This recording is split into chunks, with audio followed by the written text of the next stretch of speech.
Hola, exploradores de la historia y la geografía. ¿Alguna vez se han preguntado quién fue la primera persona en navegar el río más caudaloso del mundo? ¿O de dónde vienen exactamente esas aguas que forman la majestuosa selva amazónica? Bueno, hoy vamos a resolver esas dos grandes preguntas. Prepárense para un viaje fascinante por la historia y la geografía del increíble río Amazonas. Primero, hablemos del descubrimiento, o más bien, del primer europeo que lo recorrió. La historia nos lleva al siglo XVI, en plena era de los conquistadores españoles. El protagonista de nuestra historia es Francisco de Orellana. Originalmente, él era parte de una expedición mucho más grande, liderada por Gonzalo Pizarro, hermano del famoso conquistador del Imperio Inca. En 1541, partieron desde Quito, en el actual Ecuador, en busca de El Dorado y el País de la Canila, tierras míticas llenas de oro y especias.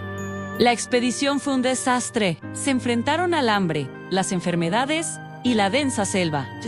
Pizarro envió a Orellana con un pequeño grupo de hombres río abajo en un bergantín construido a toda prisa, con la misión de encontrar comida y regresar. Pero aquí es donde la historia da un giro inesperado. Orellana y sus hombres navegaron y navegaron, pero la corriente era tan fuerte que el regreso se hizo imposible. En lugar de volver, Orellana tomó una decisión audaz al seguir el curso del río hasta su desembocadura. No tenía idea de lo que le esperaba. Durante casi 8 meses, él y su tripulación enfrentaron innumerables peligros en tribus hostiles, enfermedades y la constante lucha por la supervivencia. Según las crónicas de su capellán, Gaspar de Carvajal, se encontraron con tribus de mujeres guerreras que les recordaron a las amazonas de la mitología griega. Y de ahí, de esa leyenda, nació el nombre del río en el río de las Amazonas. Finalmente, en agosto de 1542, llegaron al Océano Atlántico, completando la primera navegación documentada de todo el río.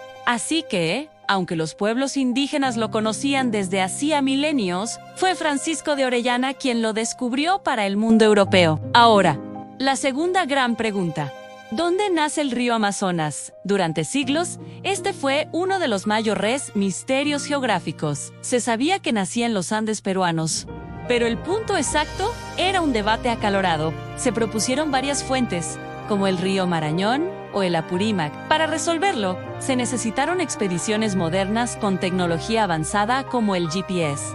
A lo largo del siglo XX y principios del XXI, exploradores de todo el mundo se adentraron en las heladas alturas de los Andes. Finalmente, en el año 2007, y confirmado en estudios posteriores, un equipo internacional de científicos peruanos y brasileños identificó el origen más lejano del Amazonas, y la respuesta es la quebrada Apacheta, en las faldas del Nevado Quehuiza, en la región de Arequipa al Ser du Per. Imagínense, a más de 5.000 metros sobre el nivel del mar, un pequeño riachuelo de agua de deshielo, comienza un viaje épico. Esta pequeña corriente se une a otras para formar el río Apurímac, que luego se une al Mantaro, al Ene, al Tambo y finalmente al Ucayali. El Ucayali, al juntarse con el Marañón cerca de la ciudad de Iquitos, en Perú, es donde tradicionalmente se considera que nace el río Amazonas como tal. Así que, desde una pequeña gota de agua